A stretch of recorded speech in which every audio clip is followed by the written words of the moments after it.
नमस्कार सांग मैंने चलते स्टार्ट करिया आज वीडियो सकाळु सकाळु सुजी चिला टिके खाई नाई सुजी चकुली टिके खाई जाइथिलु बाहर आमे बुलिबा पई कहलो सांग माने चकुली रे केतेटा कणा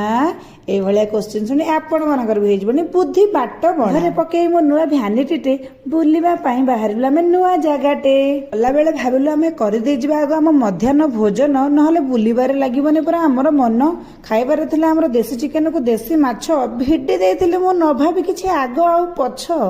पहुंचला बेलू आम गंतव्य स्थल रे वर्षा ढालुला बाहर आमे बाहरी पारिलुनी गाड़ी भितरु भय न करी एपरी वर्षा को आमे गोटे छता तले नेइथिलु सांग दुई जण आश्रय कारण बसिले पूरा नष्ट हो जाउची हमर समय देखंतो केते सुंदर जगह पहुंचे देली ना आपनको ए जगह को आमे आगुरु भी थरे जाइथिलु सेटा शीत दिन थिला एते वर्षा पानी नथिला एबे तो जानि जंदी आपन गाडे भी प्रबल वर्षा होउची ए वर्षा पागरे आ एते सुंदर पानी देखिबा को निजको रोकी पारिलुनी रे सेथि गाड़ी नहीं आमे पहुंची गले वीडियो भल लगे सब्सक्राइब करियो जमारे भूलिबे नहीं। रही नमस्कार।